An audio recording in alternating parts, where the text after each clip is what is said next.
Fala, rapaziada! Se você curte futebol, é vascaíno ou simplesmente gosta de uma boa história, vamos lá que esse vídeo vai te interessar muito. Você já ouviu falar das camisas negras do time do Vasco da Gama de 1923 ou então da carta histórica, da resposta histórica do Vasco em 1924? Então senta aí que vem história para você desse time que mudou a forma como se trata o futebol. Esse fato ocorrido na história em 1923 e posteriormente 1924, grande peso de resistência e resiliência que o Vasco da Gama inseriu no futebol brasileiro e até mundial. Agora, se você chegou nesse vídeo, já deixa um like e se inscreva no canal para não perder nenhum conteúdo de futebol e também sobre as camisas de time.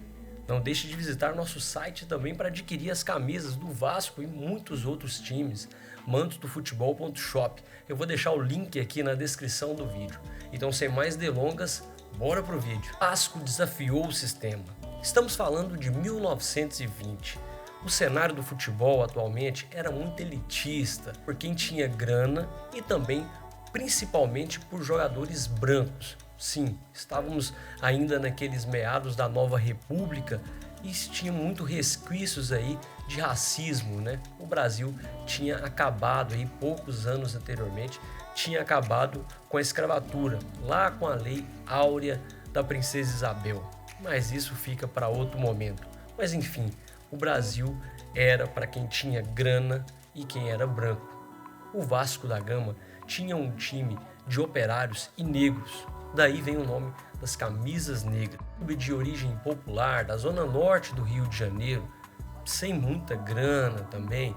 Os jogadores de futebol na década de 20 eram caracterizados por serem almofadinhas, por serem pessoas de classe alta, por pertencerem à elite.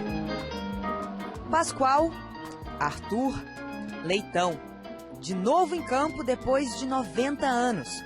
No Vasco e Ponte Preta da última quinta-feira, os ídolos do presente vestiram a camisa de jogadores que mudaram os códigos sociais do futebol nos anos 20. Jogadores de futebol negros e pobres não eram vistos como jogadores de futebol. Eram aqueles que jogavam pelada e que tentavam imitar o esporte nobre da elite, que era o futebol. O Vasco desafiou as regras.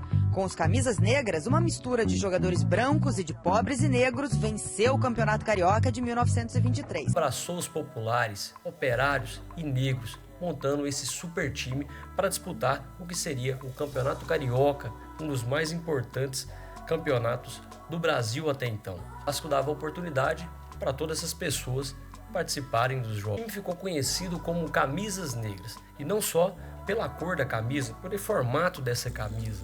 Os caras atropelaram a elite do futebol carioca e foi campeão carioca em 1923. Super resposta aos times elitistas que não queriam negros e operários em seus times. Primeiro título de um time formado literalmente por pobres e operários.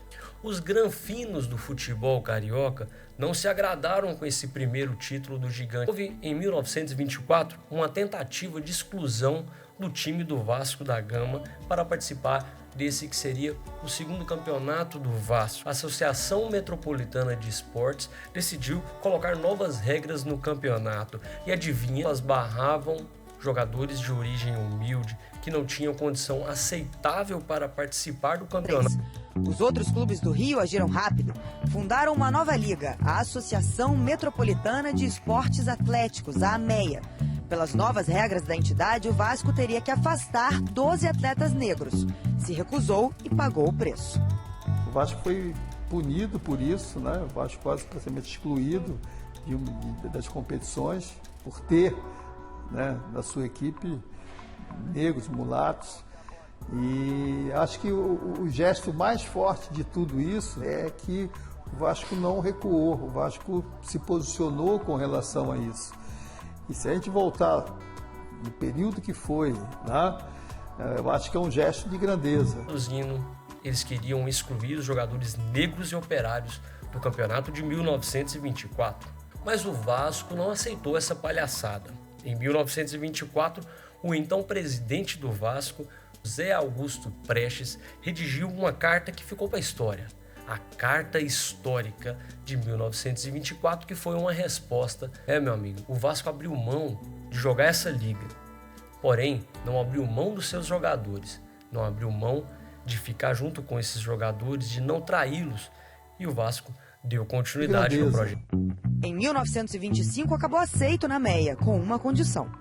Era uma exigência da associação que os clubes tivessem sede própria. Começou então uma campanha de arrecadação de fundos entre os torcedores do Vasco. E em 1927 foi inaugurado um estádio que na época era o maior da América do Sul, São Januário. Hoje em dia, no muro do estádio, a pintura com os nomes de torcedores é uma referência à recusa em abrir mão dos jogadores negros de 1923. Mas 90 anos depois, o preconceito ainda não é coisa do passado.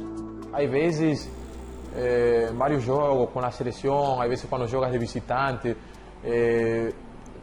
escutas coisas que vão em cima do racismo. Eu acho que já em Europa já estão colocando vários regulamentos que às vezes os caras são cobrados, são multados, o torcedor, mas aqui nossa cultura, a nível de América do Sul, ainda todavia está lá embaixo. Isso foi um marco para o futebol brasileiro. A Carta Histórica trouxe o que há de melhor e uma resposta da discriminação. O Brasil, como eu falei antes, estava passando por um período ainda de adaptação da pós-escravatura. E essa resposta foi mais do que necessária naquele momento contra os elitistas. A postura do Vasco da Gama foi um tapa na cara dos times que estavam seguindo dessa forma, com discriminação, e abriu portas para o Brasil, abriu portas para a diversificação do futebol nacional. E olha só a ironia, o futebol brasileiro se tornou um dos maiores do mundo e deve muito à coragem que o Vasco possibilitou junto com os camisas negras, porque hoje o futebol é popular, qualquer um pode ser um jogador de futebol em qualquer lugar do Brasil, seja ele rico, pobre ou de origem humilde, seja ele negro, branco, pardo ou amarelo. Que história, hein? O Vasco ganhou títulos após esse ano, vários outros títulos, e sempre mantendo a sua marca registrada. Um time popular, um time para todos e um time de todos. Se você curtiu essa história, já dê um like, galera, e não deixe de se inscrever no canal para não perder mais nenhum conteúdo sobre o Vasco e todo o futebol. Comenta aí também o que mais te deixou impressionado em toda essa trajetória de 1923 e 1924, torcedor. Eu vou deixar um link aqui para o próximo vídeo que vai lhe interessar demais. Clica aqui e a gente se vê em instantes. Um super abraço.